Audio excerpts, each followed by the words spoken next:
Good evening, and welcome to DeSoto Central High School's production of Agatha Christie's And Then There Were None. Please silence all cell phones, as photography and videography is strictly prohibited. There will be a 15-minute intermission in between acts, where concessions will be sold. Please take note of your exits to the left and behind you in case of any emergency. Next on our stage will be the regional premiere of Beowulf, December 11th through 14th. And next spring, we will be dancing our way through Greece with Mamma Mia, March 26th through the 29th. Now, please sit back and relax and enjoy this classic murder mystery of And Then There Were None.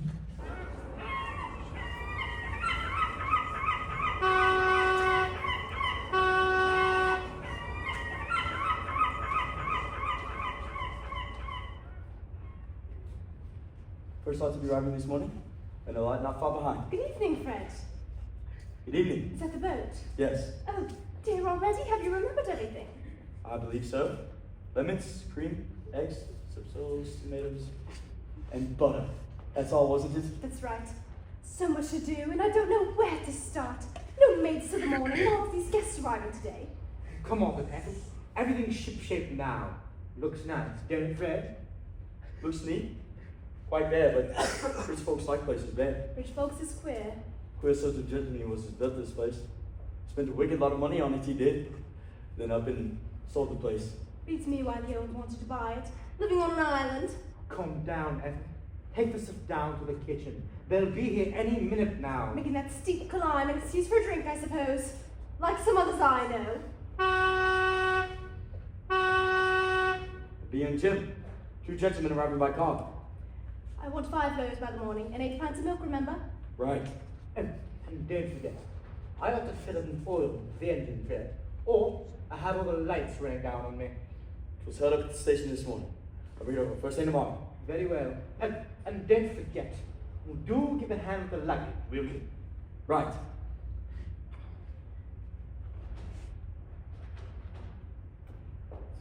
I almost forgot to give you the list of guests, Tom. Thanks, old girl. Mrs. Eva Claythorne. What a very classy lot. I suspect she'll be the secretary. I don't hold much for secretaries. Worse than hospital nurses, and them giving themselves airs and graces and looking down on the servants. Come on, Ethel. Come on down to that fancy, bang-up expensive kitchen of yours. They'll be here any minute now. Too many newfangled gadgets for my fancy.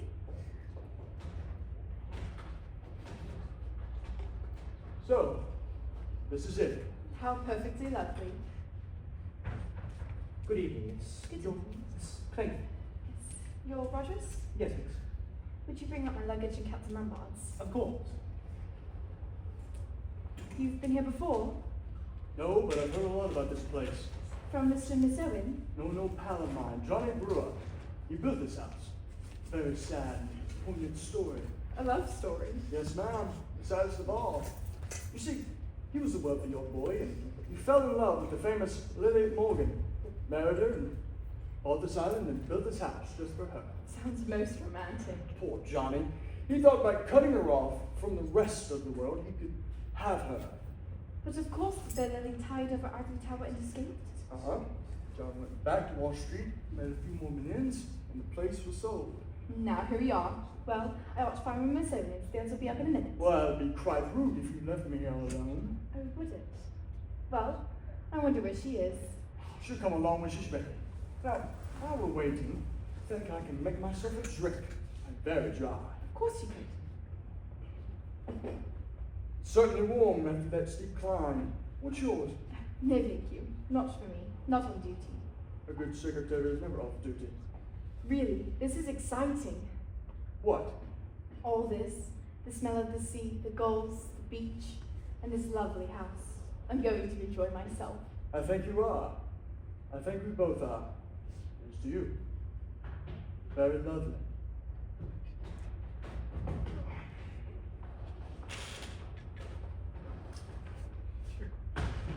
Where's Miss Owen? Mr. and Mrs. Owen have been delayed in London. They won't be down until tomorrow, miss. I thought you knew. Tomorrow, but... Well, look, I have a list of guests here expected. There's a second copy arriving by boat if you'd like one. Thank you. How awful. Say you'd be sweet and help me, would you? I won't move from your side. Thank you.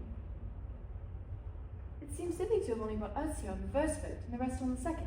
I'm afraid that was designed, not by accident. Design? I suggested to the boatman that there was no reason to bring any more passengers. That and 5 shillings should start the engine. You shouldn't have done that. Well, they weren't a very exciting lot, were they? I thought the young man was rather nice looking. Callow. Definitely callow.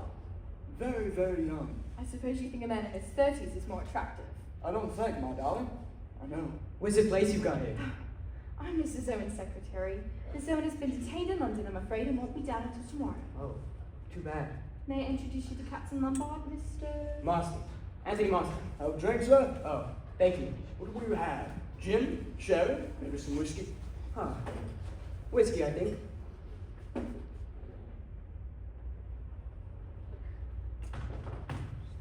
Wonderful place you have here.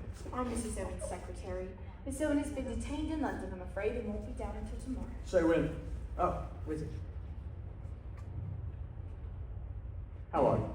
The name's Lombard. Have a drink, Mr. Davis. Davis is the name. Mr. Davis? Mr. Marston. Pleased to meet you, Mr. Lawson. How are you? Thank you, Mr. Lombard. Don't mind if I do. Said, bit of a steep climb up here. Whew. What a view, what a height. Reminds me of South Africa, this place. Does it? What part? Oh, no. Native. There, you know. Really? Well, here's the tidbits. You, know South Africa? Me? No. That's where I come from. That's my natal state. Interesting country, I should think. Finest country in the world, sir. Gold, silver, diamonds, oranges, everything a man could want. Talk about a land flowing with beer and skittles. How do you do? General Mackenzie, is it? I'm Mrs. Owen's secretary. Miss Owen has been detained in London, I'm afraid, and won't be down until tomorrow. May I introduce you to Captain Lombard, Mr. Marston, and Mr. Davis. Davis is the name. Whiskey and soda, sir. Thanks. You in the service? Formed in the King's Native African Rifles. Too tame for me in peacetime. I chucked it. Pity. Where? Where's Mrs. Owen? Miss Brent, is it? I'm Mrs. Owen's secretary. Miss Owen has been detained in London, I'm afraid, and won't be down until tomorrow. Indeed. Extraordinary. Did she miss the train? I expect so. Once you have something, may I introduce you to Captain Lombard, Mr. Marston, General Mackenzie, I think you all met on the boat, and Mr. Davis. Davis is the name. May I take the case? Let me give you a drink. Maybe a dry martini, some sherry, maybe some whiskey. I never touch alcohol. Never touched alcohol. I suppose you know, young man, that you left us standing there on the wharf. I'm afraid, Miss Brent, that I was to blame for that. I wanted to... It seems to me most extraordinary that Mrs. Owen should not be here to receive her guests. Perhaps she's just the kind of person who can't help missing trains. That's what I reckon she is. Not at all. Mrs. Owen isn't the least like that. Perhaps it was her husband's fault. She hasn't got a husband. I should like to go to my room. Yes, I'll take you there. Very well, miss. You'll find Miss Rogers upstairs. She will show you to your room. I'm afraid our host and hostess haven't arrived yet, sir. My name's Lombard. Mine's Wargrave. How do you do? How do you do? Have a drink, mister? Yes, please. A whiskey. How are you? Davis. Davis is the name. Wonderful place you have here. Said. Quite unique. As you say, quite unique. Your drink, sir? Old Badger Berkeley wrote up yet? Who did you say? Badger Berkeley. He wrote me in for this show. When's he coming? I don't think he's coming. Nobody by the name of Berkeley. The dirty old double-cross. He's let me down. Well, Pretty Wizard Island, rather. Wizard girl. That secretary. She ought to liven things up a bit. Say, old man, what about dressing for dinner at this time? Let's go and explore. How, wizard? Things are at 6 and 7 without Owens turning up. Tricky, what? I say, wizard place for a holiday. I want to go to sit down. Well, to tell you the truth, you seem to be in my chair. Oh, I am sorry. I didn't realize you were one of the family. It's not exactly that. You see, I live at the Penny Club, have for the last 10 years, and my chair's just about there. Can't get used to sitting anywhere else. It becomes a bit of a habit. Yes, it certainly does. Thank you.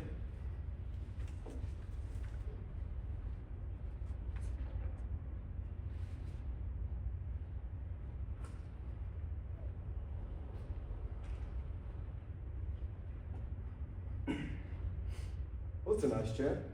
It's not as good as my chair, though. To tell you the truth, I was a bit surprised when I got this invitation. Haven't had anything of the sort in well over 4 years. Very nice of them, I thought. Allow me, sir.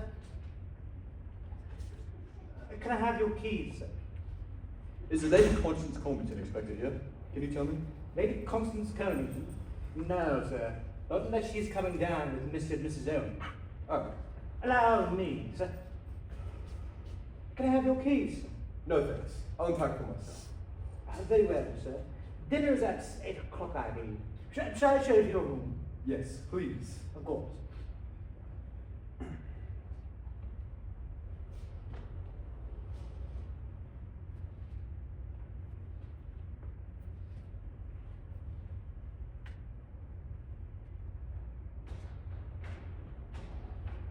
Here you are, sir.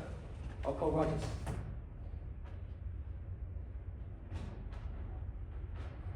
How are you? Davis. Davis is the name. Mine's Armstrong. Dr. Armstrong, I believe. Yes. Thought so. Never forget a face. Don't tell me I've forgotten one of my patients. No, nothing like that. I once saw you in court giving expert evidence. Oh, really? Are you interested in the law? Well, you see, I'm from South Africa. Naturally, legal processes in this country are bound to interest the colonial powers. Yes, of course. Have a drink. No thanks. I never touch it. Mind if I do? Mine's about empty. Not a bit. I've been having a look around. I say, wonderful place, isn't it? Wonderful. I thought as I was coming across the mainland, what a haven of peace it was. Too peaceful for some, I dare say. Wonderfully restful. Wonderful for the nerves. I'm a nerve specialist, you know. Yes, I know that. You come down by train? No, I motored down. Dropped in on a patient on the way. Great improvement. Wonderful response. Best part of 200 miles or something. How long did it take you? I didn't hurry. I never hurry. Bad for the nerves. Some mannerless young fellow nearly drove me to a ditch near Armsborough. Shot past me about 80 miles an hour. Disgraceful bit of driving. I'd like to have had his number. Yes. If only more people would take the numbers of these young roadhogs. Yes. You must excuse me. I must have a word with Mr. Owen. Oh, but Mr. Owen isn't coming down.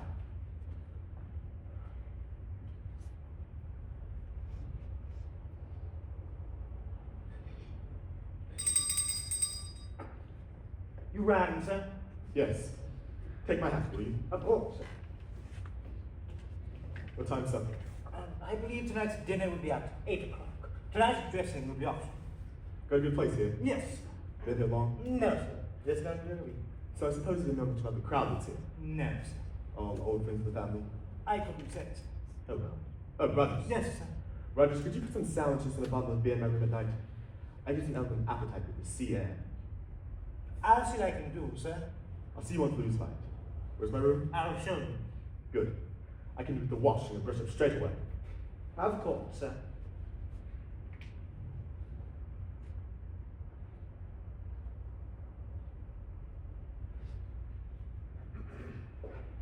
Oh, there you are, Rogers. You ought to have cleared these dirty glasses already. Always leaving the dirty work to me. Here I am with a full-course dinner on my hands and no one to help me. You might have helped me with the dishing up later. Who was it you were talking to, by the way? Davis, South African gentleman. No class, if you ask me. Had no money either. I don't like him. Don't like any of them much. Much like that lot we had at the boarding house, I'd say. That Davis fella gives out that he's some sort of millionaire. But you could see his underwear. Cheap as they make them. But as I said, Rogers, it's not treating us right. All these guests arriving today, and no maids till the morning. What Now do then. they think we are? The money's good. So it ought to be. Catch me going into the service unless the money was good. And so it is good. What are you going on about? Well, as I said, Rogers, I'm not staying any place where I'm put upon. Cooking's my business, and I'm a good cook. First-rate old girl. And the kitchen's my place. This housework is none of my business. I've a good mind to put on my hat and coat and walk straight out, go straight back to Plymouth. No, you can't do that, old girl. Oh, why not? I should like to know. Who says I can't? Haven't you forgotten? You're on an island. Well, I don't think I fancy being on an island. Can't say that I do either. On account of that, no going down to the pub or running down to the pictures. Well, either way, there's always plenty of beer in the house. So you ever think about? Beer? Now you stop that nagging. You get back to the kitchen or dinner will be spoiled. It'll be spoiled anyway, I expect. There'll all be later be wasted on them. Good thing I had to make a souffle. Good evening, miss. Dinner'll be just a moment. Just a question of pushing up. Is everything all right, Rogers? Can you manage between the two of you? And of course, miss. You know, the missus talks a lot, but we'll manage.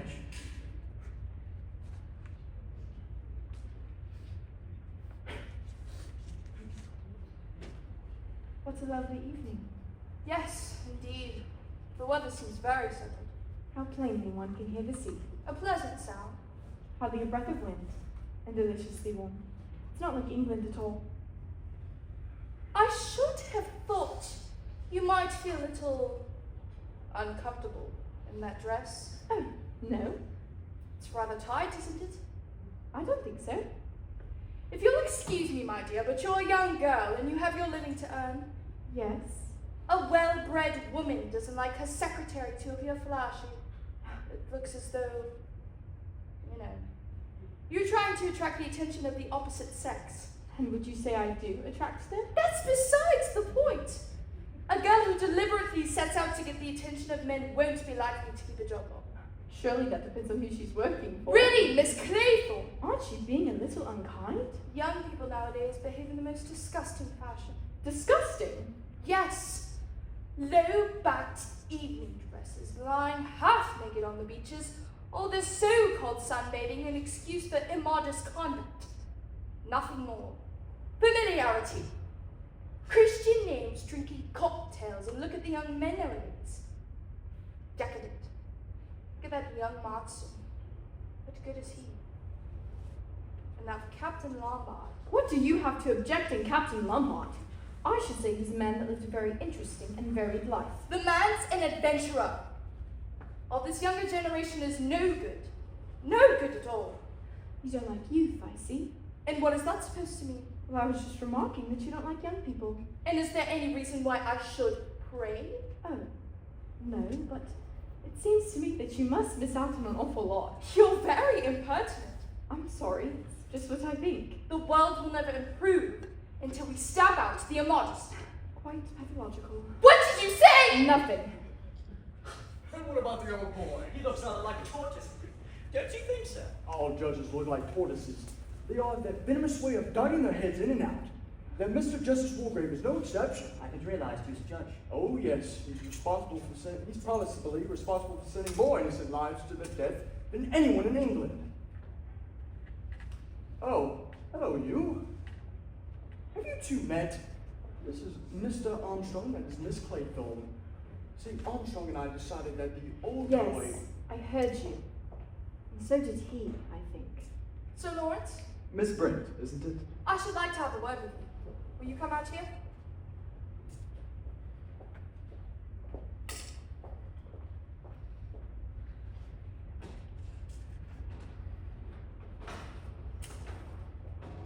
A remarkably fine night.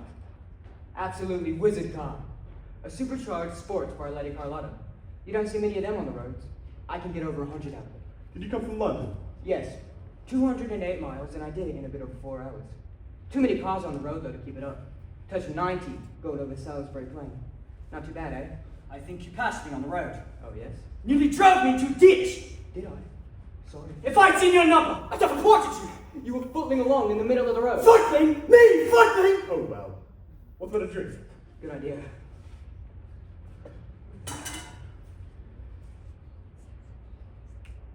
Will you have one, Miss Clayton? No, thank you. Good evening, Mrs. Owen. Why, Mrs. Owen? Make the most attractive wife for any wealthy businessman. Do you always flirt so outrageously? Always. Well, now we know. Tell me, what was old Miss Brent and the judge talking about? She tried to buttonhole him upstairs. I don't know. Funny, she seemed so definite that there wasn't a Mr. Owen. You don't think that, Mrs. Owen, that there isn't, well, that they aren't. What? Married, you mean? It's a damn shame we don't know each other. I could have given you a look down. Yes, that must have been grand. Like to show you what I could do across Salisbury Plain. Tell you what, maybe we could drive back together. Ty. But it seems damn silly. I've got an empty car. Yes, but she likes the way she's going bang. And Oh, look. How sweet. Those 10 little soldier boys. And there's no nursery rhyme. what are you talking about? What nursery rhyme? What figures? 10 little soldier boys went out to dine. One choked his little self, and then there were 9. 9 little soldier boys sat it very late. One overslept himself, and then there were 8. 8 little soldier boys traveling in debt. One got left behind, and then there was Ladies and gentlemen, silence please. You are charged with these indictments. That you did respectively and at diverse times commit the following. Edward Armstrong, that you did cause the death of Louisa May Pleased. William Henry Blore, that you brought about the death of James Stephen Landor. Emily Caroline Brent, that you were responsible for the death of Beatrice Taylor. Vera Elizabeth Claythorne, that you killed Peter Ogilvy Hamilton. Philip Lombard, that you were guilty of the deaths of 21 men, members of the East African tribe. John Gordon Mackenzie, that you sent your wife's lover, Arthur Richmond, to his death. Anthony James Marston, that you were guilty of the murder of John and Lucy Combs. Thomas Rogers and Ethel Rogers, that you brought about the death of Jennifer Brady. Lawrence John Wargrave, that you were guilty of the murder of Edward Sefton. Prisoners at the bar, have you anything to say in your defense? Oh my God! What was that? Who is that? Stand up. What's going on? What's going on? Oh, my, you Stand okay? up. Are you sure? Forget Oh, my, speak out the couch. Can you go any faster? I'm doing the best I can, that's sure. Watch your head, watch your head. Gently now. Careful. Excuse me. Oh, it's nothing much. She's fainted, that's all. She'll be around in a minute. Get some brandy. Rogers, get the brandy. Yes, sir. What was that? It sounded... What's going on? What kind of impractical joke was that? Where the devil did that voice come from? Ah, here we are. You are charged with these indictments. That's horrible. Disgraceful. Heartless practical joke. So you think it's a joke, do you? What else could it be? At the moment, I'm not prepared to give an opinion. Who the devil turned it on them and set it going? We must inquire into that. Excuse me. Please, allow me to speak to her, sir. Of course. Ethel. It'll be okay. You hear? You hear, dear? It'll be okay. Pull yourself together. You'll be right now, Mrs. Rogers. Just a nasty tap. Did I faint, sir? Yes. Was that voice? Like a judgment? Where's the brandy? Here. Drink this, Mrs. Rogers. I'll be all right now. It just gave me a turn. Damn right it gave her a turn. Gave me a turn, too. I'd like It to... wasn't to put the record on the gramophone. Was it you, Rogers? I was following orders, sir, that's all. Whose orders? Mr. Owens. Let me get this quite clear. Mr. Owen's orders were what exactly? I was to get a record in the study for the gramophone. It was in the drawer there, sir. I thought it was a piece of music. A very remarkable sort. It's just the truth, sir! Before heaven, it's the truth. I didn't know what it was, not for a moment. It had a name on it. Is there a title? Yes, sir. It's entitled Swan Song. Preposterous! That's what it is, preposterous. Slinging about accusations like this. Something must be done, Rogers. This fellow Owen, whoever he is. That's just it. Who is he? That is exactly what we must go into very carefully. Rogers, I suggest you get your wife to bed and come back here. Yes, sir. I'll give you an hand. Will she be all right, Doctor? Yes, quite all right. You see, Mrs. Rogers. Come here, King. I got you. Oh, don't know about you, sir, but I feel I need another drink. I agree. I'll get them. Preposterous, that's what it is. Preposterous. Whiskey for you, Sir Lawrence. I should like a glass of water, please. Yes, I'll get it. I'll have a little whiskey too. She'll be all right. I've given her sedative. Now then, Doctor. You want to drink after all this? No, I never touch it. Oh, so you said. Now then, Rogers, we must get to the bottom of this. Tell us what you know about Mr. Owen. He owns the place, sir. I am aware of that fact. What I want you to tell me is what you yourself know about the man. You see, I can't say, sir. I've never seen him. What do you mean you've never seen him? My wife and I, we were engaged by May. The Regina in Plymouth. That's a high-class firm. We can check on that. Have you got the letter? The letter you gave us? Yes, sir, it's right here. Go on with the story. We arrived here, like the letter said on the 4th, sir. Everything was in order. Plenty of food and drink in stock. Just needed dusting, that's all. What next? Then we received orders that Mr. and Mrs. Owen might be delayed. And if so, we do the best we could with the accommodations. They gave orders for the dinner, the food, and the gramophone, sir. Headed Ritz Hotel. And typewritten. Coronation machine number 5. Quite new. No defects. Inside paper. What's come to make? We shan't think much of this. We might try for fingerprints, but it's been handled too much. Quite the little detective. Got some fancy Christian names, hasn't he? You, Luke Norman Owen? Quite a mouthful. I am obliged to you, Mr. Marston. You have drawn my attention to a curious and suggestive point. I think the time has come for us all to pool our information. I think it would be well for everyone to come forward with all of the information they have regarding our unknown host. We are all guests.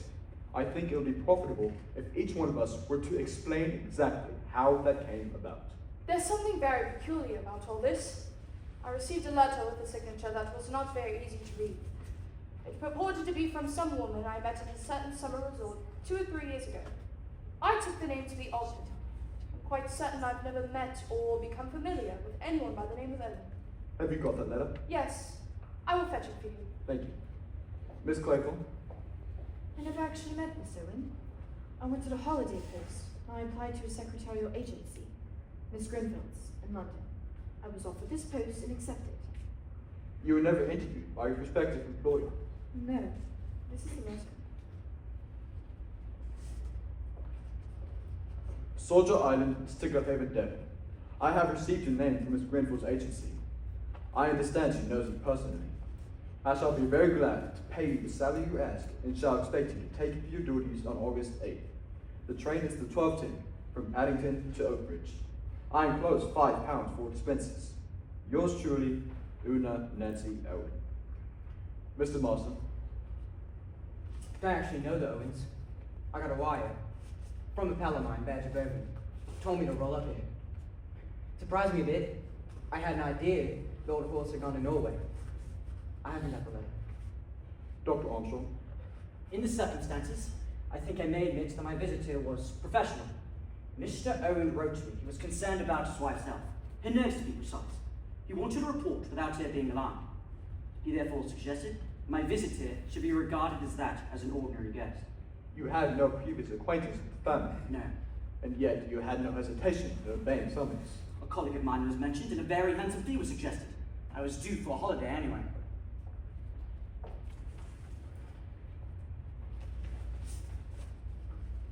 Dear Miss Brent, I do hope you remember me. We were together at Belhaven Guest House in August some years ago, and we seem to have so much in common. I am starting a guest house of my own on an island off the coast of Devon. I think there is really an opening for good, plain English cooking and a nice old-fashioned type of person. None of this nudity and gramophones after night. I shall be very glad if you could see your way to spending your summer holiday on Soldier Island. As my guest, of course. I suggest August 8th, 12:40 from Paddington to Oakbridge. Yours sincerely, U.N. The signature is slightly ambiguous. I like the duty protection. Here's my own decoy letter from a friend of mine, Lady Constance Colmerton. She writes in her usual vague, incoherent way. She urges me to join her here, and she refers to her host and hostess in the vaguest of terms. Look here, I just... In a minute. But We'll take one thing at a time, if you don't mind, Captain Lombard. General Mackenzie. Got a letter from this fellow Owen. Suppose I'd met him sometime at the club. Mentioned some cronies of mine that were to be here. Hoped I'd excuse a formal invitation. I haven't kept the letter, I'm afraid. And you, Captain Lombard. Same sort of thing. Invitation, mentioning mutual friends. And I hadn't kept the letter either. Just now, we had a somewhat disturbing experience. An apparently disembodied voice spoke to us all by name, uttering certain definite accusations. We will deal with those accusations presently. At the moment, I am interested in a minor point. Amongst the names received was that of William Henry Bloor. But as far as we know, there's no one named Bloor amongst us. The name Davis was not mentioned, however. What have you to say about this, Mr. Davis? Cat's out of the bag, it seems. I suppose I better admit my name isn't Davis. You are William Henry Bloor. That's right. I will add something to that. Not only are you under a false name, Mr. Bloor, in addition, this evening, I have noticed that you're a first-class liar. You say you come from natal South Africa. Well, I know South Africa and natal well. And I am prepared to swear that you have never set foot there in your life. You gentlemen have got me all wrong! I'm an ex-CID man! Oh, a copper! I've got my credentials and I can prove it. I ran a detective agency in Plymouth. I was put onto this shop. By whom? Why, Mr. Owen. This is a very nice money order, so I was to come to this house party posing as a guest. He also took a list of all your names to keep an eye on you all. Any reason given? He said Mrs. Owen had got some valuable jewels. Why, this is on my foot. I don't think there's any such person. Your conclusions are, I think, justified. Ulick Norman Owen. Una Nancy Owen. Each time, that is to say, you in Owen. Or, by a slight stretch of fancy, unknown. But it's fantastic. Mad. Oh yes, I've no doubt in my own mind that we've been divided here by madmen. Probably a dangerous homicidal lunatic. Oh my God! Whoever it is who has enticed us here, that person has taken the time to find out a great deal about us. A very great deal. And out of his knowledge concerning us, he has made certain definite accusations. I wish to say this. Our unknown friend accuses me of the murder of one Edward Seton. I remember Seton perfectly well. He came before me for trial in June 1930. He was charged with the murder of an elderly woman. He was very ably defended and made good impressions on the jury in the witness box. Nevertheless, on the evidence, he was certainly guilty. In passing sentence of death, I fully concurred with the verdict. The appeals are lodged on the grounds of misdirection, and the man was duly executed.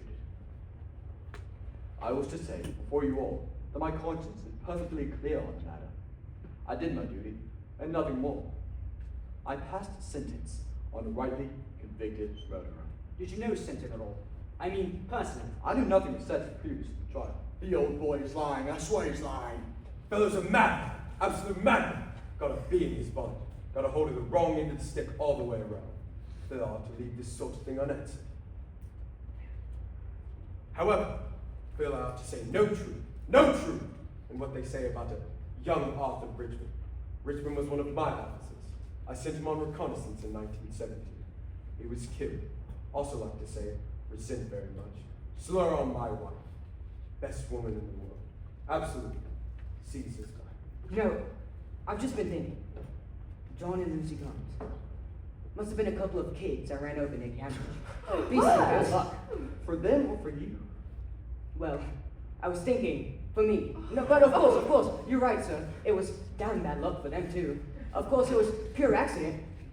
They rushed out of some cottage or other. Hey, I had my license suspended for a year, you know. Beastly nuisance. This meeting's all wrong, all wrong! Young men like you are a danger to this community! Well, I couldn't help it. It was just an accident. Sure. You wouldn't mind if I speak. Go ahead, Rogers. There was a mention of it, sir. Of me and my wife, Mr. Brady. I want to say there isn't a word of truth to it, sir. We were always at Miss Brady's side till the day she died. She was always in poor health. One night, there was a storm, sir. The telephone was out of order. We have tried to contact the doctor, but we couldn't get to him. We have tried to get there on foot, but we got there too late, sir. Devoted we were. Devoted. There's never a word against us. Came to a nice little something for death, I suppose, didn't you? Miss Brady left us a legacy of recognition of our faithful service. And why not, I'd like to know? What about yourself, Mr. Bloor? What about me? Your name was on the list. I know. Landon, you mean. That was the London commercial bank robbery. I remember the name, although it didn't come before me. Lando was convicted in your evidence. You were the officer in charge of the case. I was, Lord. Lando got penal servitude and died in Dartmoor a year later. He was a delicate man. He was a crook. It was him with the night watching out. The case was clear from the start. You were complimented, I think, on your able handling of the case. I got my promotion. It's only doing my duty. Convenient word, duty. What about you, Doctor? I'm at a loss to understand the matter. That name meant nothing to me.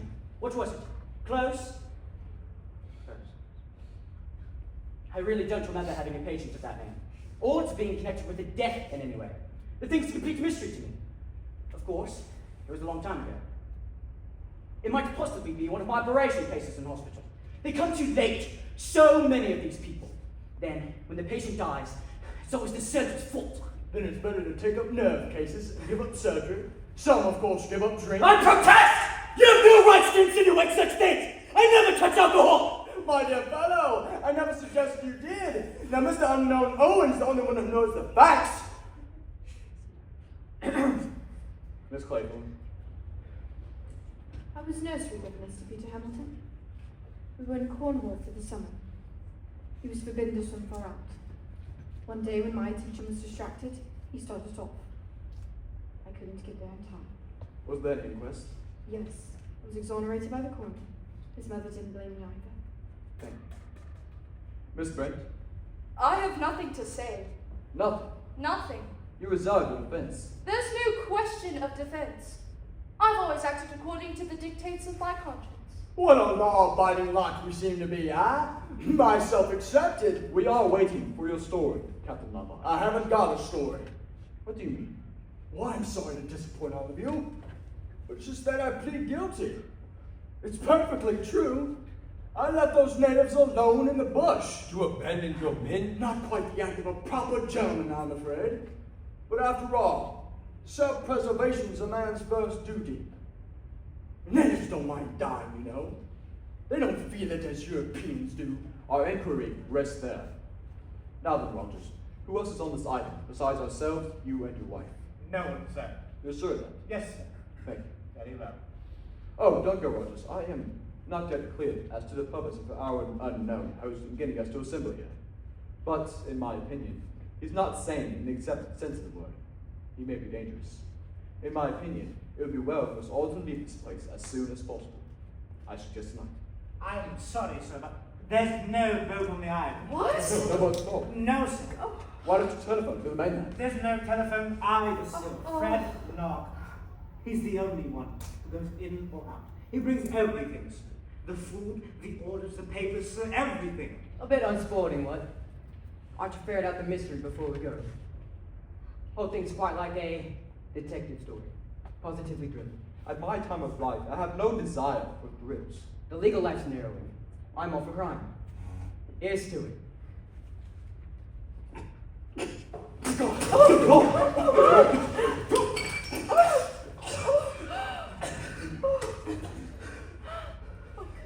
My God, he's dead! Dead? You mean the fellow just choked and died? You can call it choking if you'd like. He died of asphyxiation, right enough? Didn't know a fellow could die from me choking fit. In the middle of life, we are death. A man doesn't die of a mere choking fit, General Mackenzie.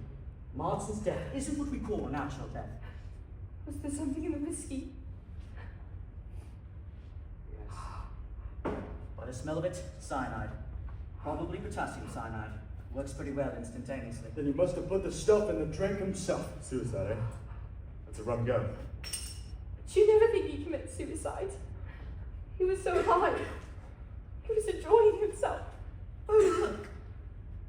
Here's one of the little soldier boys off the mantelpiece. And it's broken.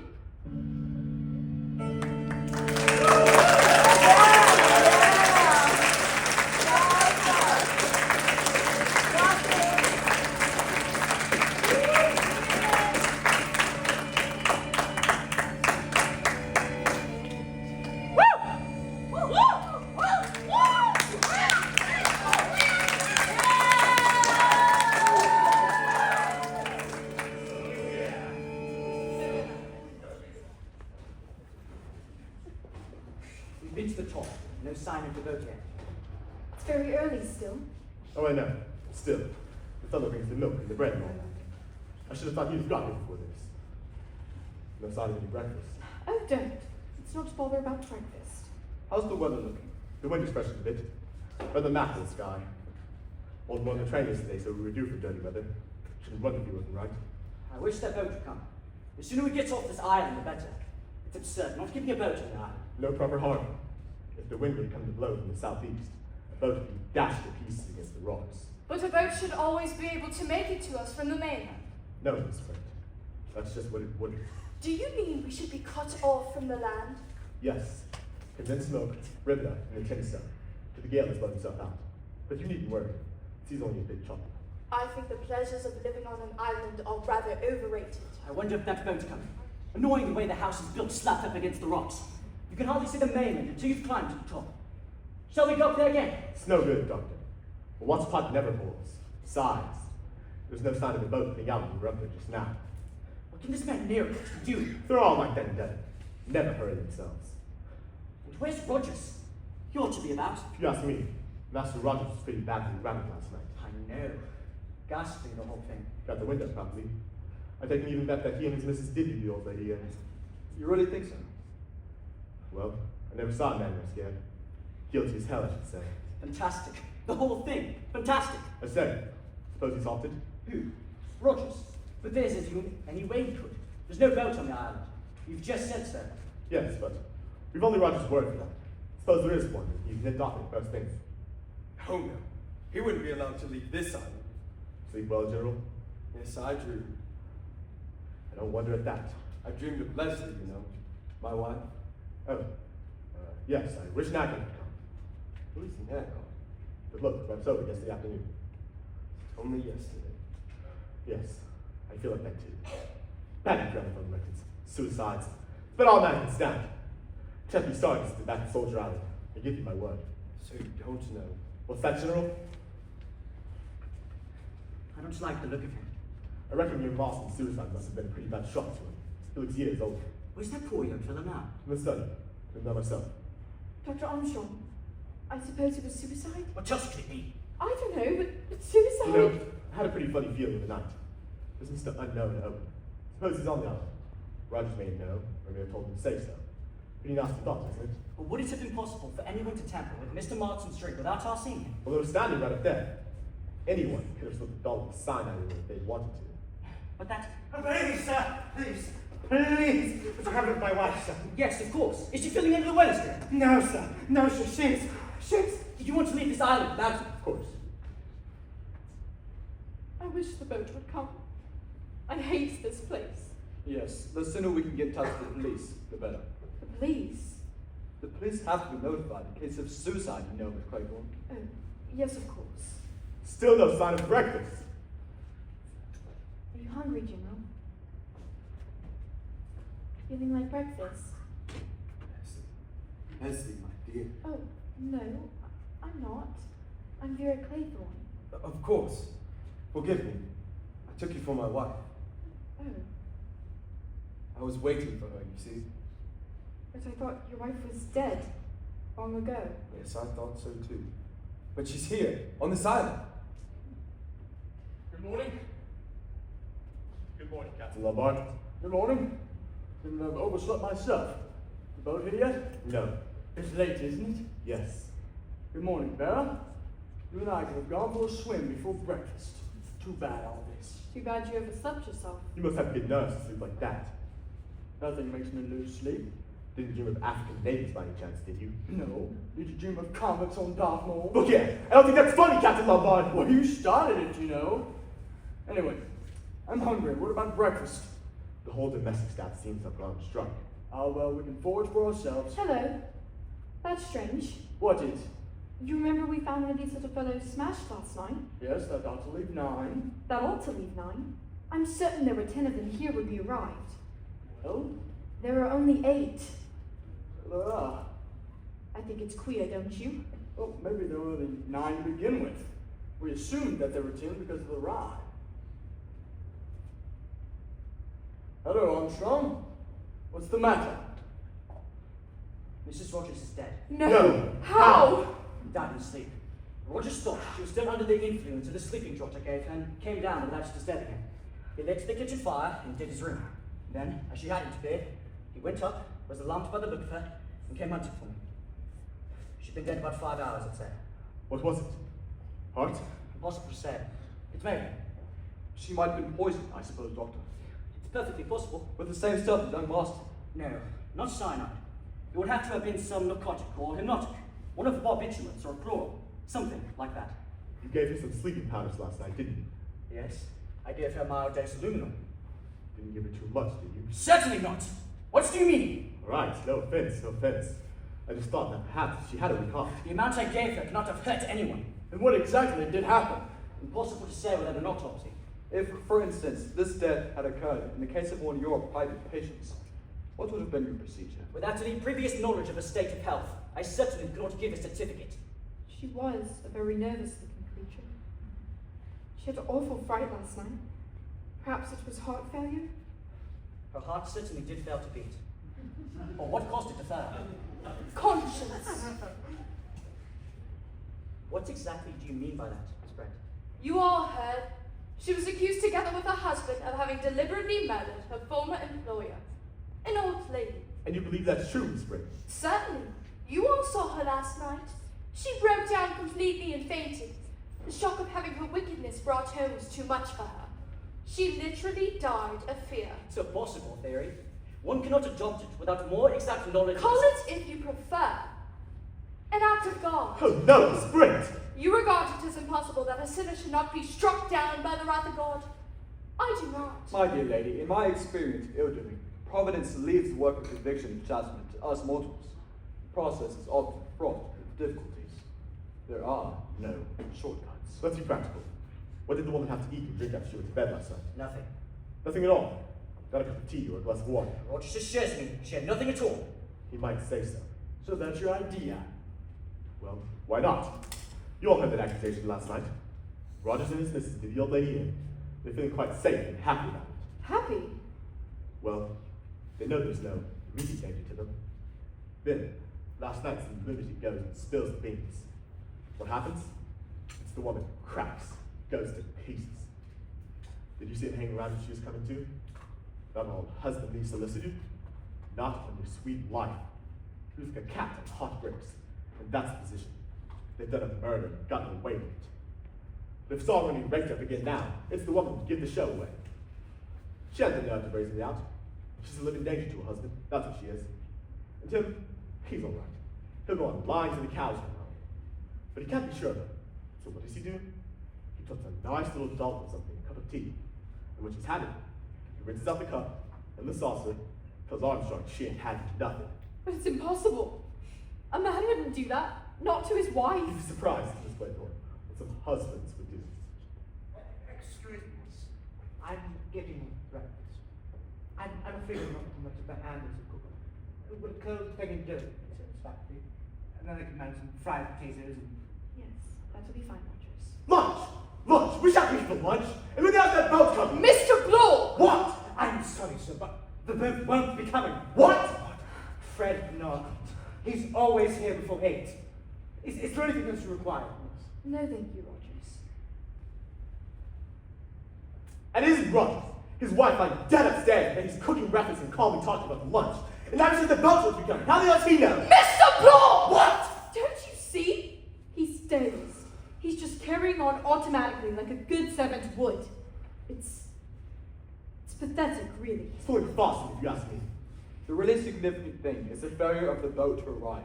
It means we're being deliberately cut off from help. That's very little time, very little time. What's that, General? That's very little time. We mustn't waste it talking about things that don't matter. Why do you think Narcott hasn't turned up? I think the ubiquitous Mr. Owen has given orders. You mean you told him it's a practical joke or something of that kind? He'd never fall for that, would he? Why not? Soldier Island has a reputation for having crazy parties. This is just one more crazy idea, that's all. And Narcott knows that there's plenty of food and drink on the island. He probably thinks it's one huge joke. Couldn't we light a bonfire at the top of the island so that they'd see it? That's probably been provided against. All signals are to be ignored. We're certainly cut off, all right? But can't we do something? Oh, we can do something. We can find the funny gentleman who staged this little joke. Mr. Unknown Owen. And I bet like you he is somewhere on this island. And the sooner we get to him, the better.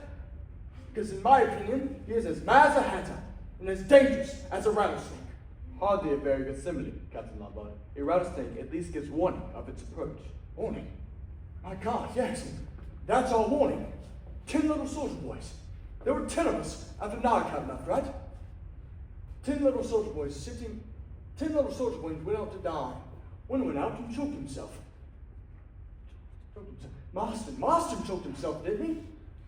9 little soldier boys stayed up very late. One overslept himself and then there were 8. That last part fits Mrs. Rogers quite well, doesn't it? You don't think. Do you mean that? He wants to kill us all?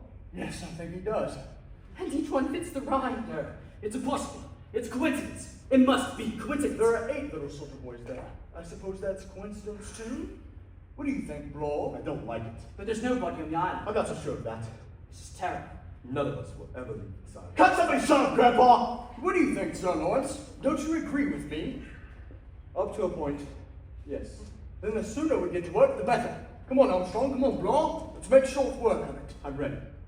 Nobody's got a revolver by any chance. How's it super to hope for? I've got one. Always good men about you. Usually. I've been in some tight places, you know. Oh. Well, I bet you've never been in a tighter place than you are today. If there's a homicidal maniac on this island, he's got a whole arsenal. He'll use it. You may be wrong there, Bill. Many homicidal maniacs are quiet, unassuming people. Delightful fellows. You never guessed there was anything wrong with them. If Mr. Owen turns out to be one of that kind, Doctor, we'll leave him to you. Now then, I suggest we make a start. I said you, Mama, take the house, while Armstrong and I do the island. Right. House ought to be easy. No sliding panels or secret doors. Mind he doesn't get you before you get him. Don't worry. And you two ought to stick together. And remember, one got left behind. Come on, Armstrong. A very energetic young man, Captain Lombard. Don't you think he's right? If there was someone hiding on the island, they'd be bound to find him. It's practically bare rock. I think this problem needs brains to solve it, rather than brawn. Where are you going? I'm going to sit in the sun and think, my dear young lady. Where did I put that skein of wool? Did you leave it upstairs? Shall I go see if I can find it? No! I'll go. I know what's likely to be.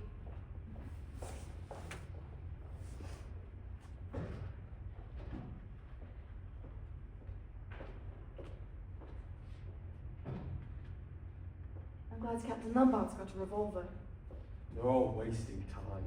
Wasting time. Do you think so?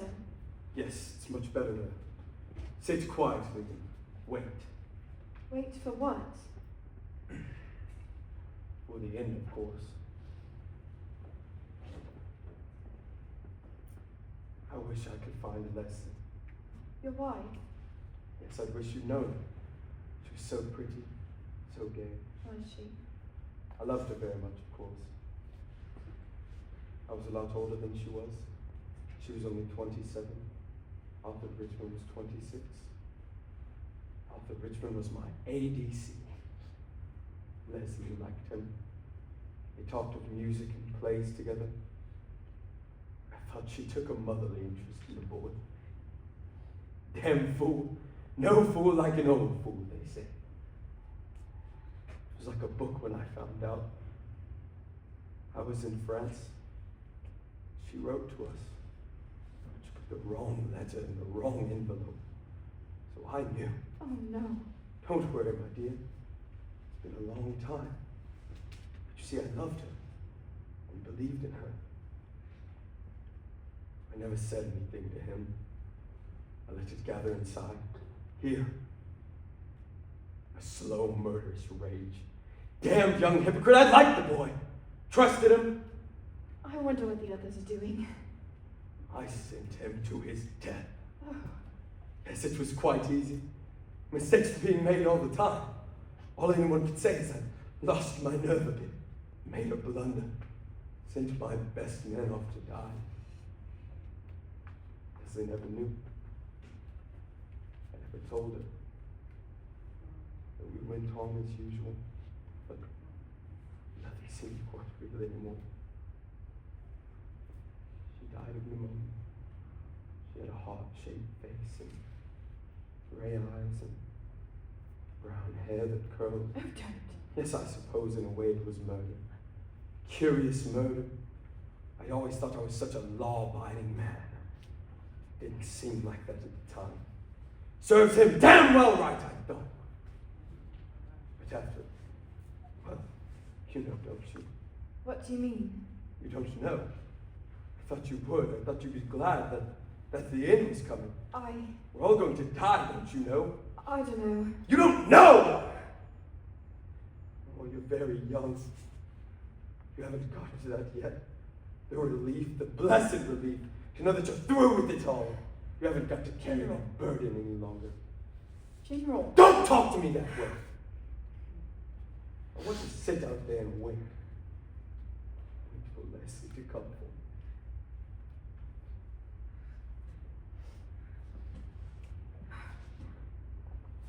I'm frightened. Oh, I'm frightened.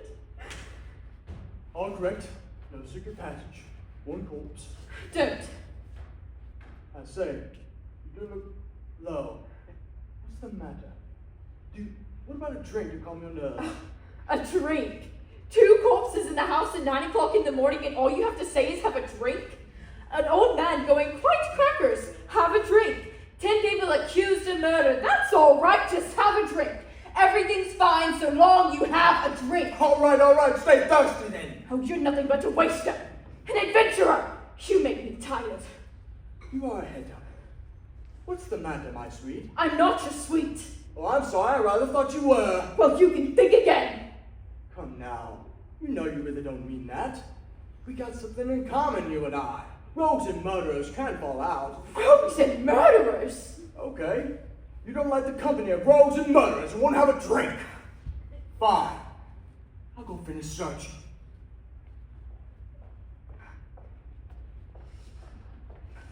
Oh! Pleasant young man. Is anything the matter? I'm worried about the general. He really is ill, I think.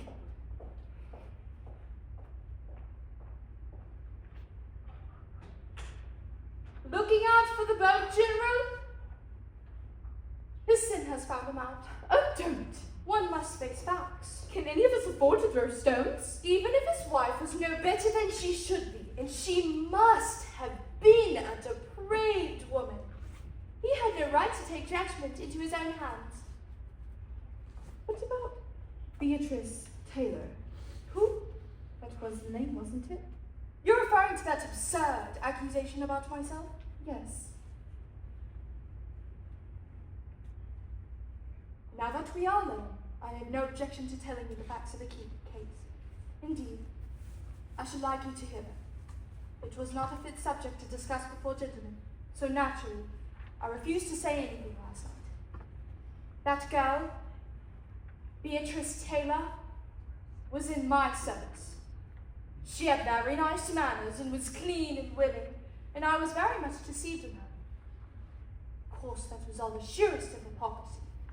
She was a loose girl with no mold, disgusting. It was some time before I found out she was what they call in trouble.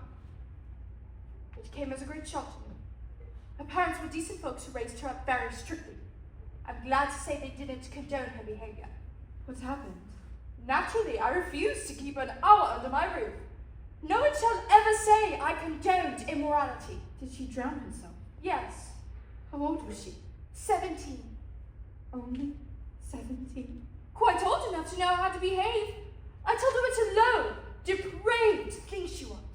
I told her that she was beyond pale and that no decent person would ever take her under their roof.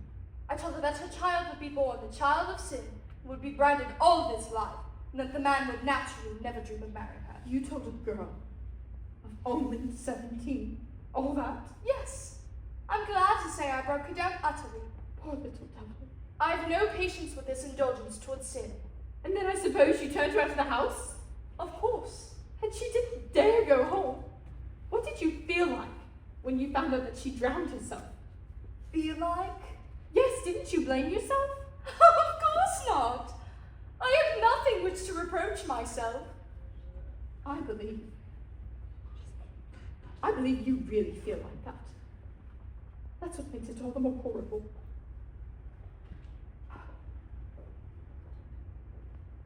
That girl's unbalanced. The heathen are sunk down in the pit that they made, in the net which they hid, their own foot taken. Excuse me, miss, but breakfast is ready. Be quiet! The Lord is known by his judgment, he executes. The wicked are snared in the work of his own hand. Excuse me, miss, do you know where the gentlemen are? Breakfast is ready. Sir Lawrence Wargrave is out there sitting in the sun. Dr. Armstrong and Mr. Bloor out searching the island. I shouldn't bother about them. Very well. The wicked shall be turned into hell. Shall we go in? I don't feel like eating. Breakfast is ready. Shall not the isle shake at the sound of the fall when the wounded cry? When the slaughter is made in the mid-city? Then all the princes of the sea shall come down from their thrones, lay away their robes, and put off their broidered garments. They shall clothe themselves with trembling. They shall sit upon the ground. They shall sit upon the ground, and shall tremble at every moment, and be astonished at thee. Reading aloud, Miss Brent. It's a custom to read a portion of the Bible every day. Very good habit, I'm sure. Did you find anything? There's no cover on the island, no caves. No one can hide anywhere. That's right. What about the house, Lombard? No one. I'll stake my life there's no one in the house but ourselves. I searched from attic to cellar. Excuse me. I didn't mean to intrude, but breakfast is getting cold. Breakfast! Come on, Paul. You've been yelping for breakfast ever since you got up. Let's eat and drink and be merry, for tomorrow we die. Or perhaps even today. You ought to be ashamed of such levity, Captain Lombard. Come on, General. Breakfast is ready. I say, you are taking your sweet time. My God.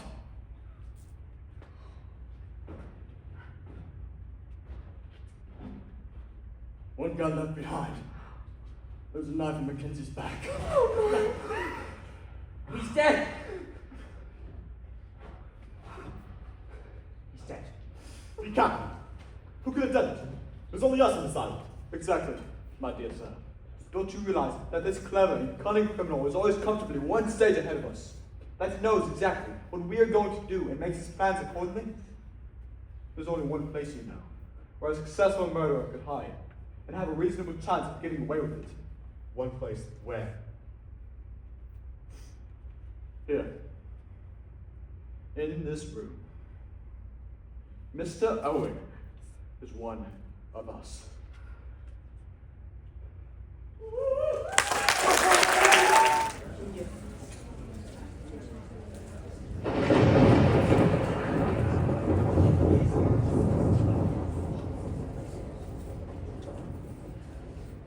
Sir Lawrence, Well, Mr. Bloor?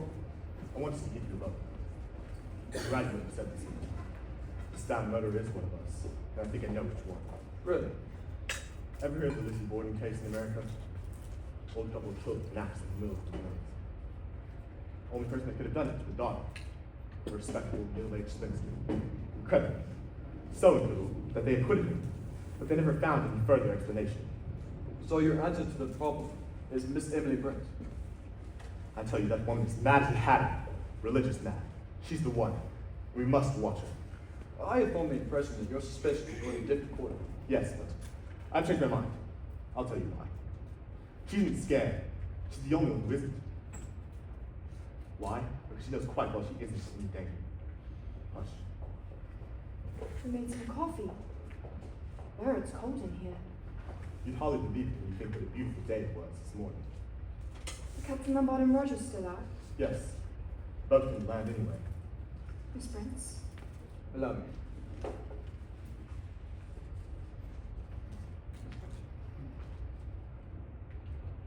You were right to insist on our going out to lunch and drinking some brandy with it. I feel better. The court always adjusts for lunch. It's all the same, it's a nightmare. It seems as though it can't be true. What? What are we going to do about it? We must hold an informal court of inquiry. We may at least be able to eliminate some innocent people. You haven't got a hunch in time, have you, Miss Claythorne? If Miss Claythorne suspects one of us three, that is rather an awkward situation. I'm sure it isn't any of you. If you ask me who I suspect, I'd say Dr. Armstrong. Armstrong? Yes, because don't you see? He's had far and away the best chance to kill Miss Rogers. Terribly easy for him as a doctor to give her an overdose of the sleeping stuff. Yes, but someone else gave her brandy, remember? Her husband had a good opportunity of administering the drug. It isn't Rogers. He hasn't the nerve to fix all this stuff, nor the money. Besides, you can see he's scared stiff. Thank God it's something like a storm. Good. Tell me, who did you think it was? Beatrice Taylor? Hey, No hope for rescue until this dies down. Is that coffee? Good. I've taken a liking to coffee, you see. Such restraint in the face of danger is nothing short of heroic. I do not, of course, profess to be weather prophet, but I should say it is highly unlikely that a boat reaches, even if we are applied to another 24 hours. Even if the wind drops, the sea still has to go down. You're awfully wet. Is anyone a swimmer? Would it be possible to swim to the mainland? It's over a mile. And in this sea you'd be dashed upon the rocks and drowned. drown. Drown. I beg your pardon, Miss Bridget. Back in and out. It's terribly cold in here. Would you mind if light a fire? Yes, that'd be a good idea. Very scheme, Rogers. Before I go, does anyone know what's become the top bathroom curtain? Really, Rogers? Are you going back to? The bathroom curtain. Yes, sir. The scarlet point. It's gone missing. Has anybody seen a scarlet ulcer curtain lying around? No good, I'm afraid, Rogers. Very well, sir. I just thought it was a bit odd, that's all. Everything on this island is odd. I'll get a few sticks, a few knobs of gold going. I wonder if you'd like a hot cup of coffee. He's terribly wet. Rogers! Rogers! What's become of Armstrong? He went to his room to rest. Somebody probably batted him one by now. I expect he had the good sense to bolster his door. Yes. It won't be so easy now that we're all in a guard. I advise you, Mr. Bloor, not to be too confident. I should like shortly to suggest certain measures of safety, which I think we should all adopt. Against whom? Against each other. We are all in grave danger. Of the 10 people who came to this island, 3 are definitely clear. That leaves 7 of us. 7 little soldier boys. One of whom is a bogus little soldier boy. Exactly. Despite what Miss Claythorne said just now, I'd say that you, sir, Dr. Armstrong, are above suspicion. He's a well-known doctor, and you're known all over England. Mr. Bloor, that proves nothing at all. Judges have gone mad before now. So have doctors. So have policemen. Here. Well, does he want some coffee? No. He said that he'd rather make himself a nice cup of tea. What about Dr. Armstrong? Do you think we ought to take him up a cab? I will take it to him, if you like. I'll take it to him. I've got to change. Yes, you ought to. You'll catch a cold. Dr. Armstrong might prefer to see me. He might not admit to you, Captain Lombard. He might be afraid of your revolver. Yes. The revolver. I'd like a word with you about that. What were you going to say? I'd like to know why you brought a revolver down here when it was supposed to be a little social visit. You do. Do. I've led a rather adventurous life. I've gotten into the habit of carrying a revolver with me anywhere I go. I've been in a jam once or twice. Pleasant feeling having a revolver handy, don't you agree? You don't carry it. Now then, I want the truth about this gun. What a damn suspicious fellow you are, Bloor. I know a fishy story when I hear one. If it's about that revolver, I'd like to hear what you've got to say. Oh, well, I got a letter asking me to come here as a guest of Mr. and Mrs. Owen. It'd be worth my while. The writer said that he had heard I'd got a reputation for being a good man in a tight place. That there might be some danger, but I'll be all right if I keep my eyes open. I've never fallen for that. Well, I did. I was bored. My God, how I was bored of this tame country. It was an intriguing proposition, you must admit. Too vague for a life. It aroused my curiosity. Curiosity killed the cat. Yes, quite. Oh, do go and change. I'm going, my darling. I'm going. Maternal instinct, I think it's called. Don't be ridiculous. That's a tall story. If it's true, why didn't you tell it to us last night? You might have thought that this was exactly the emergency for which he had been prepared. Perhaps it is. I hardly think so. It was just Mr. Owen's little bit of cheese to get him into the trap with the rest of us. Must have known him well to rely on his curiosity. If it's true, he was wrong about the man. I wouldn't trust him a yard. Are you such a good judge of truth? We must attack him! We must before it's too late! The one thing you mustn't do is give away to the nurse. Sorry. Rather a case of physician heal thyself. But I've been overworked lately. Run down. Sleeping badly? Yes. I keep dreaming. Hospital operations. A knife at my throat. Real night nurse. Yes. Do you ever dream that you're in a court, sentencing a man to death? Are you by any chance referring to a man named Edward Seton? I can assure you, I should lose no sleep over the death of Edward Seton. A particularly brutal and cold-blooded murderer. The jury liked him, but they were inclined to let him off. I can see, however. I cooked Seton's goose. It's cold here. I wish Rogers would hurry up. Yes. Where's Rogers? It's been a long time. He said that he'd gone to get some sticks. 6. 6! My God, 6! My God, How many left? there's only 5! 5! Rogers the Lombard! Oh no, not Philip! Rogers! Where the hell's Guo to like a madman? Oh, Philip! Have you seen Rogers? It's you! No, why should I? 2 more soldiers are gone. 2? Oh, Philip, Well, what was it? In the scullery. With an axe. Is he? Yes. He's dead all right. Someone must have come up behind him after he was bent over the woodbox. One chopped himself in half, and then there were 6! There. Come on. Sit down. Easy now. She'll be all right. What's next, boys? Bees. Do they keep bees on the island? Well, that's the next verse, isn't it? 6 little soldier boys playing with a hive. A bumblebee stung one, and then there were 5. Bumblebee stung one. Well, we all look pretty spry. Nothing seems the matter. My God, you don't think.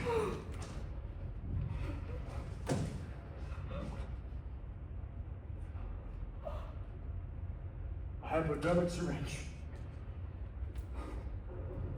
While she was sitting right there. One of us. One of us. Which one of us?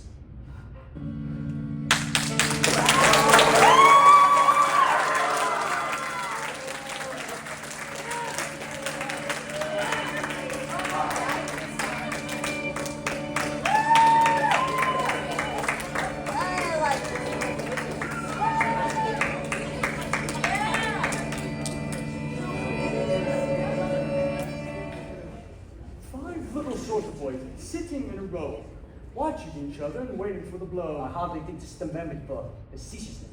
Have to relieve the gloom. Damn that electric plant running down. Why don't we play a nice round game, We'll invent one called suspicion. A suspects B, B suspects C, and so on. Let's start with you, Blore. We all know whom you suspect. It sticks out like a sore thumb. Am I offensive, Blore? I wouldn't say no to that. You're quite wrong, you know. Abstract justice isn't my line. If I were to commit murder, there'd have to be something in it for me. All I say is that you've acted suspiciously from the start. You've told 2 different stories, you came in with the revolver, and now you say you lost it. I have lost it. That's a likely story. What do you think I've done with it, Blore? I suggested myself you should search. You haven't got it on me. You're too smart for that. You know where it is. You mean cast it, ready for the next time. I shouldn't be surprised. Why don't you use your brains, Blore? If I wanted to, I could have shot the lot of you by now. Pump, pump, pump, and pump. Yes, but that isn't the big idea.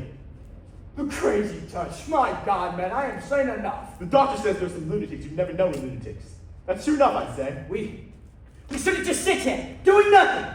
There must be something. Surely there's something we can do. If we lit a bonfire. In this weather. It is, I'm afraid, a question of time and patience. The weather will clear. Then we can do something. Like a bonfire, a heliograph. A question of time. Time. We can't afford time. We should all be dead. Poor Louise. What was her name? Close. Was it nerves that made you do her in, Doctor? No. Drink. I used to be a heavy drinker. God help me,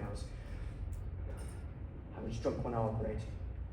Quite a simple operation. My hand shaking all over the place. I remember her now. A big, heavy, countrified woman. And I killed her. So that's what it was. I was right. Sister knew, of course, but she was loyal to me.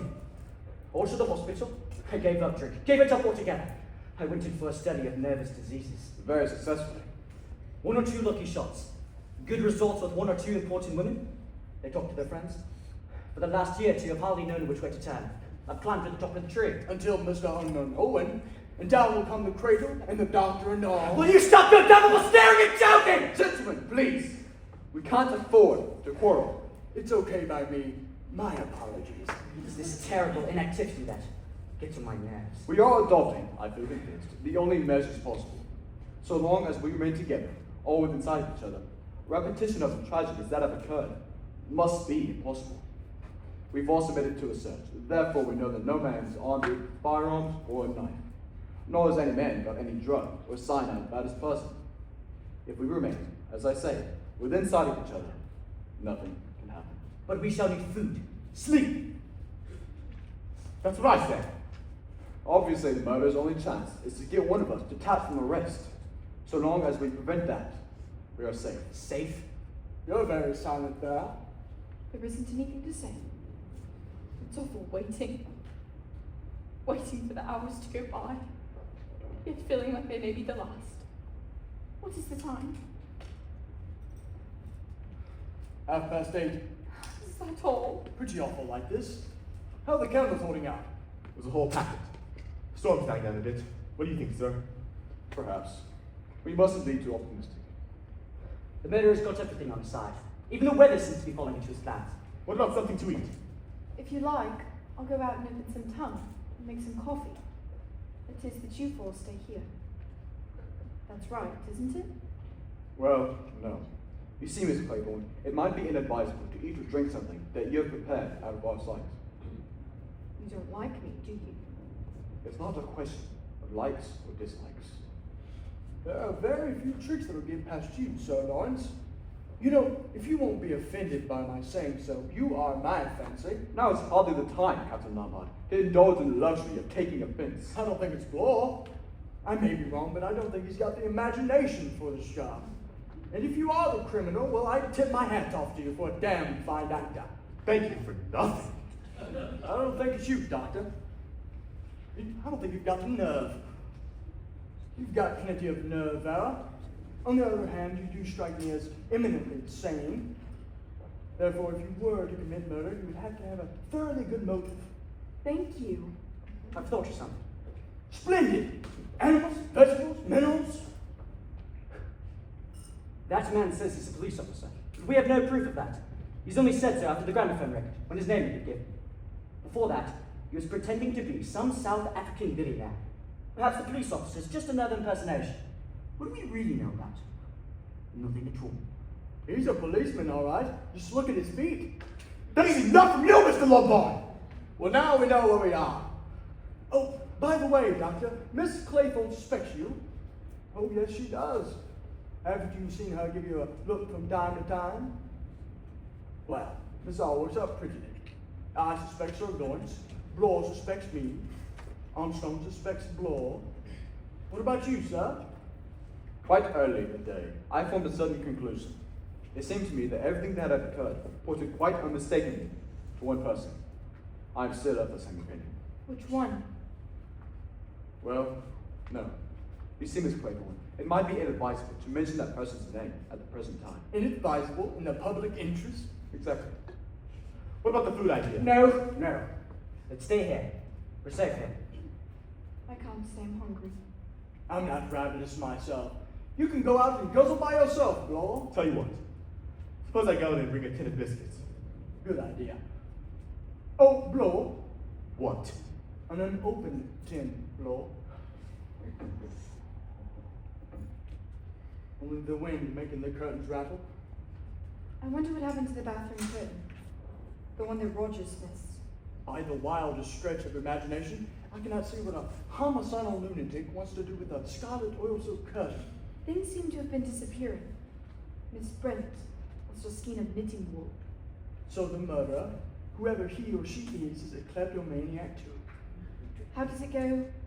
5 little soldier boys Going in for law, one gun in chancery. in chancery. But how could that apply? Unless, of course. Exactly, my dear lady. That's why I'm sitting. Right here. Ah, but I'm casting you the role of murderer, not victim. The term can apply to a boxer. Maybe we'll start a free fight. That ought to seem to let you out, my dear. It's that awful rhyme. It keeps going round and round in my head. I think I'll remember it till I die. Mr. Blaw's on time. I expect the big bad wolf has got him. I have asked you once before to try and restrain your rather peculiar sense of humor, Captain Lombard. I'm sorry, sir. It must be a form of nervousness.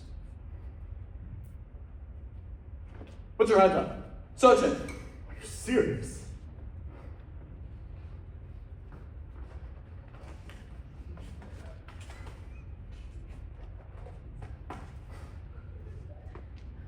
Ridiculous. No, thank you. Come now, you've had no dinner. I couldn't eat anything. Well, I warn you, Blaw will wolf the lot. I don't see why you need to be so funny about it. Starving yourself won't do us any good. How are we for cigarettes? I haven't got any. I've run out too. Fortunately, I'm a pipe smoker.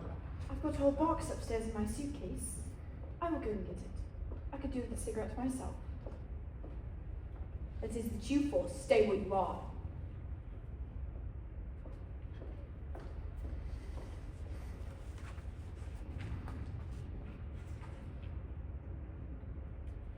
Not bad, these biscuits. What are they, cheese? Cheese and celery. The girl, if I have some. A note on the badge, Dad. I don't know that I'd agree with you there, Doctor. Miss Claythorne strikes me as a very cool and resourceful young lady. Quite remarkable, sir. So that's your idea, is it? That she's the guilty party? Hardly likely. A woman? You and I, Doctor, see women from slightly different angles. What does anyone say to a spot of whiskey? Good idea. Providing we tackle an unopened bottle. Who's that? Philip, where are you? I've lost you! Here I am. Why can't we have some light? It's awful in the dark. You don't know where you are. You don't know where anyone is. That damn gentleman stands. He's blowing out all the candles. Here, I've got the lighter. Where's Dr. Armstrong? I'm hunting for the matches. Never mind matches. Get some more candles. I was horrified to death. It went right through my throat. What did? Candles out to my room and blew out the candle. A long strand of seaweed touched my throat. I thought in the dark that I was being strangled by a wet hand. I don't wonder you yelled. Who hung that seaweed there? I don't know, but when I find out, you'll be sorry he was ever born. Who's that? It's all right, Miss Claythorne. It's only me. Here we are. Who fired that shot?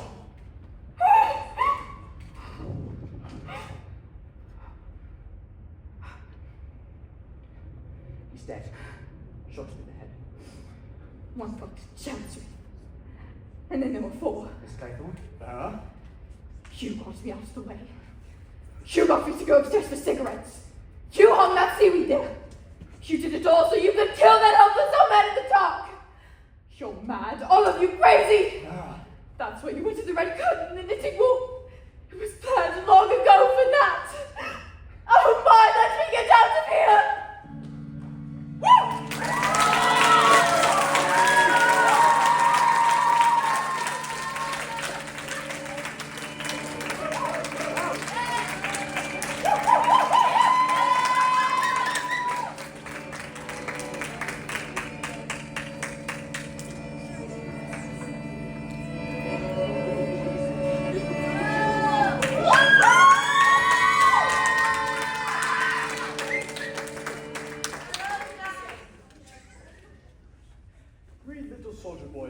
Sitting in a row, thinking as they guzzle who's the next to go. Oh, Philip, That's all right, Miss Claythorne.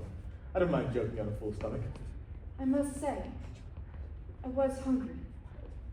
It's all the same. I don't ever think I'll fancy tin tongue again. I was watching that meal. I feel the new mind. We've been nearly 24 hours without any food. That does lower the morale. Somehow, in the daylight, everything seems different. You mustn't forget that there was a dangerous homicidal lunatic somewhere loose on this island. Why is it one doesn't feel jittery about it anymore? Because we know now, beyond any possible doubt, who it is. Abelard? It's right. It was the uncertainty before. Looking at each other, wondering which. I said all along it was Dr. Armstrong. You did, my sweet, you did. Until, of course, you went completely bad and suspected us all. Seems rather silly in the light of day. Very silly. Allowing it is Armstrong.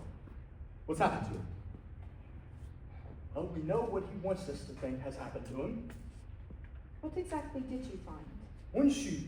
Just one shoe sitting pretty on the cliff edge. Inference, Armstrong went completely off his onion and committed suicide.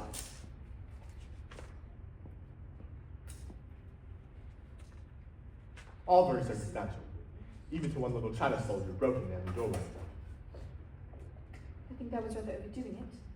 A man wouldn't think of doing that if he were going to drown himself. Quite so. But we're fairly sure he didn't drown himself, but that he had to make it appear as though he was the seventh victim, all according to plan. What happened in the night? Well, after you threw your fit of hysterics and locked yourself in your room, we all thought you'd better go to bed. So we all went to bed and locked ourselves in our rooms. About an hour later, I heard someone cross my door. That's when I went to Blaw's door, and well, he was in there all right. And then I went to Armstrong's room, and the room was empty. That's when I told you to sit tight, and I came down here. The balcony window was open, and well, my revolver was sitting right beside it. Why the devil should Armstrong tuck that revolver away? Don't ask me. It was either by accident or he's crazy. Where do you think he is? Lurking somewhere, waiting to take a crack at one of us. Well, we ought to search the house. What? You're walking to an ambush? Oh, well, I never thought of that. You're fairly sure that you heard no one moving about when we went out? Oh, I imagined all sorts of things, but nothing short of setting the house on fire would have got me to unlock my door. See, it's thoroughly suspicious. What's he been talking? What are we going to do? You ask me, do nothing. Sit tight and take no risks. Look here, I want to go after that fellow. What a dog of the bulldog breed you are, Blaw. By the way, between friends without prejudice, you did go in for that little spotted perjury, didn't you?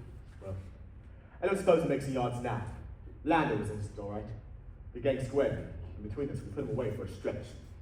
Mind you, I wouldn't be admitting it now if it weren't for... And you think we're all in the same boat? Well, I couldn't admit it in front of Mr. Justice Wargrave, could I? No, hardly. I said, the fellow said it. Think he was innocent? I'm quite sure of it. Wargrave had a reason for wanting him out of the way. Well, Blaw, I'm delighted you've come off your virtuous perch. I hope you've had a tight bit out of it. Nothing like what I ought to have done. They're a mean lot, that mini gang. I got my promotion, though. And Lando got penal servitude and died in Gaul. I couldn't tell he was going to die, could I? No, that was just your bad luck. His, you mean? Yours too. Because as a result of that fact, you may see your life cut short unpleasantly soon. What? Me? My Armstrong? I'll watch it. You'll have to. Remember, there's 3 little soldier boys there. What about you? I shall be quite all right, thank you. I've been in some tight places before, and I've gotten out of them, and I mean to get out of this one. Besides, I've got a revolver. Yes. That revolver. Now listen. You say you found it lying down there. What's to prove you hadn't had it all the time? Same old gramophone record! No room in your head for more than one idea, is there? No, but it's a good idea. And you're sticking to it. And I would have thought of a better story than that if I were you. And I only wanted something a policeman could understand. What's wrong with the police? Nothing, now that you've left the force. Now look here, Captain Lombard. You're not as man as you pretend. Come now, Blaw, we're neither of us being honest. If you're telling the truth, for once, do the square thing and chuck the revolver down there. Don't be an ass. I've said I'm willing to go through the house looking for Armstrong, haven't I? If I'm willing to do that, will you lend me the revolver? No, I won't! The revolver's mine. It's my revolver and I'm keeping it. Then do you know what I'm beginning to think? Then I'm beginning to think it, you square-headed flathead. You thought it last night, but you've gone back to your original idea that I'm the one and only you and unknown Owen. Is that it? I won't contradict you. Well, think what you damn well please, but I think you are warn both behaving like a pair of children. Oh, I'm sorry, teacher. course Captain Lombard isn't the unknown Owen. The unknown Owen is Armstrong, and I'll tell you one very good proof of it. Oh, what? Think of the rhyme. 4 little soldier boys going out to sea. A red herring swallowed one, and then there were 3. Don't you see the subtlety of it? A red herring. That's Dr. Armstrong's pretend suicide. But it's only a red herring, so he isn't really dead. It's very ingenious. To my mind, it's absolute proof. You see, it's all mad because he's mad. He takes a queer, childish, crazy pleasure in sticking to the rhyme and making everything happen in that way. Dressing up the judge, killing Rogers while he was chopping sticks, using a hypodermic needle on Miss Brent, when he might just as well have drugged her. He's got to make it all fit in. And that might give us a hint. What comes next? 3 little soldier boys walking in the zoo. A big bear hugged one, and then there were 2. Hello, John, that one. There's no zoo in this island. I say, Captain Lombard, what about that bottle of beer? You stop thinking of your stomach, bro. This craving of food and drink will be our undoing. There's plenty of beer in the kitchen. Yes, and if anybody want to get rid of you, the first thing they do is put a lethal dose in a nice bottle of beer. What's that? A boat. A boat! Ah! No!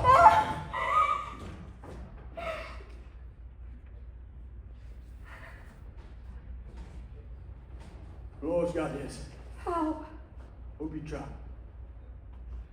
Attached. A wire attached across the door.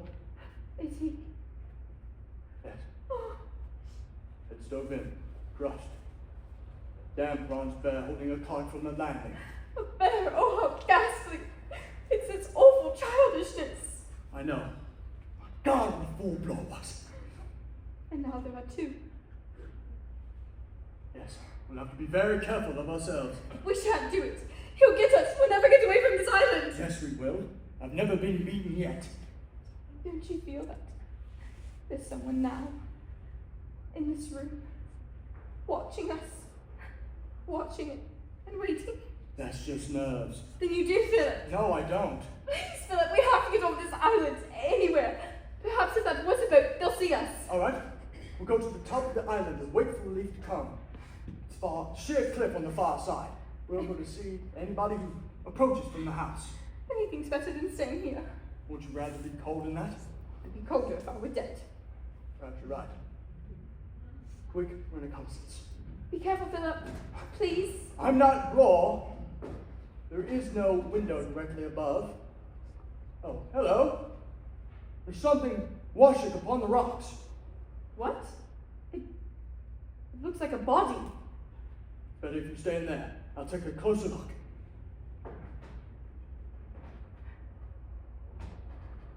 Armstrong. Armstrong's body. It's Armstrong. Drowned. Washed up at high water mark. So there's no one on the island. No one except us 2. Now we know where we are. Now we know where we are. You did kill that kid. I didn't. That's where you're wrong. Please believe me. Please listen to me. I'm listening. Better make it a good story. It isn't a story. It's the truth. I didn't kill that child. It was someone else. A man. Peter's uncle. The well-known tale of the wicked uncle. Yes. He was wicked. And I didn't know it. He said that he loved me. That he was too poor to marry. There was a rock far out that Peter always wanted to swim to. Of course I wouldn't let him. It was dangerous. One day when we were on the beach, I'd gone back to the house for something that I had forgotten. When I got back, I saw Peter swimming up to the rock. I knew he hadn't a chance. The current had gotten him already. I flew towards the beach. Hugh tried to stop me. Don't be a fool, he said. I told the lass he could do it. Go on. This is interesting. I pushed past him. He tried to stop me. But I got away and I flew towards the beach. I plunged into the sea after Peter. He'd gone before I could get to him. Everything went well at the inquest. They called you a plucky girl, and you kept discreetly quiet about Hugh's part in the business. Do you think anyone's going to believe me? Besides, I couldn't. I really was in love with him. It's a pretty story.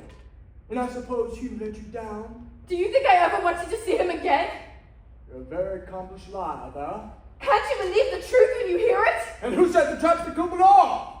It wasn't me, and Armstrong is dead.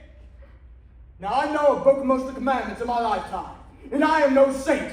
But there is one thing I cannot stand for, and that is murder. You won't stand for murder. What about those natives you left to die in Africa? That's what's so damn funny. I did it. What do you mean? Just once, mark you, I played the hero. Risked my life to save the lives of my men. Left them my gun, my ammunition, and the food that there was left, and took the chance into the bush. And with the most incredible luck, it came off. But it wasn't in time to save them.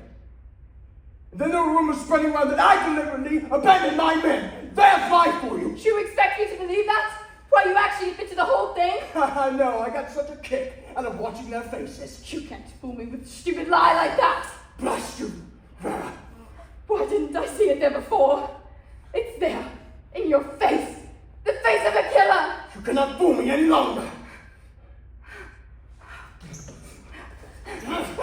Now. You cunning little devil. Oh my, you come one step nearer, I'll shoot. You young, lovely, quite mad. Oh,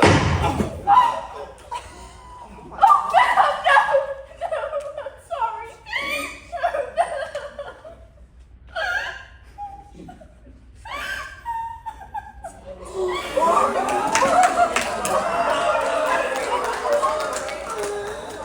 Oh, come, true. That's the little soldiers. My rhyme! Silence in court. If there's anyone new, I shall have the court clear. It's all right, my dear. It's all right. Don't be frightened. This is a court of justice. You'll have justice here. You thought I was a ghost. You thought I was dead. Armstrong said I was dead. That was the clever part of my plan. Said to trap the murderer, fix up my supposed death so that I could spy on the guilty one. He thought it was an excellent plan. He came out the night to meet me by the cliff without a hint of suspicion. I sent him over with a push so easily. He swallowed my red herring, all right. You know, Vera Claythorne, all my life, I wanted to take life. Yes, to take life. I've had what enjoyment I could out of sentencing the guilty to their death. I've always enjoyed that, but it wasn't enough. I wanted more. I wanted to take life with my own hands. But I am a judge of the High Court. I've got a sense of, well, let's just say a sense of justice. As between our sovereign lord, the king, and the prisoner at the bar, will true deliverance make? Guilty. My lord, yes, guilty. You're all guilty, you know. Every last one of you. But the law couldn't touch you. So I had to take the law into my own hands. Into my own hands! Silence the court!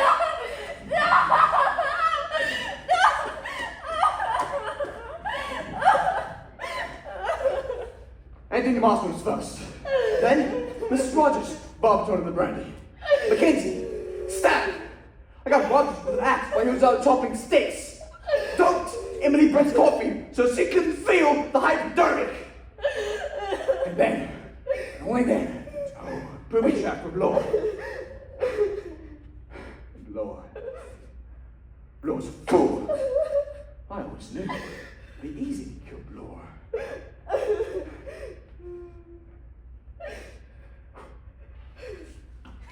Returning with a revolver was a clever touch. It made the end interesting. You see, I knew you would suspect to tell in the end. The question was, who'd win out? I banked on you, my dear. The female of the species. Besides, it's always more exciting to have a girl at the end. Prisoner at the bar. Have you anything to say as to why sentence to not be passed to you? Vera Elizabeth Claythorne, I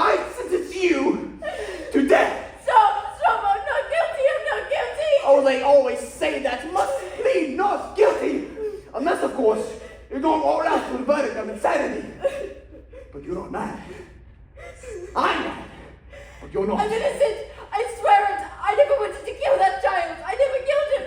You're a judge, you know when a person is innocent and when they're guilty. I swear, I'm telling the truth!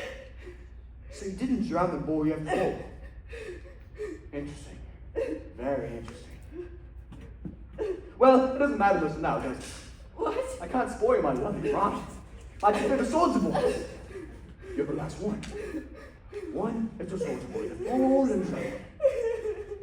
He was to hang himself. I must have my baby. I must have my baby! Oh, Philip, no! Oh, It's Philip! all right, my darling, it's all right. I thought you were dead. I thought I killed you. Thank God women can't shoot straight. I wouldn't start straight enough. I shall never forget this. Yes, you will. You know, there's another ending to that little soldier boy's rhyme. One little soldier boy left all alone. We got married, and then there were none.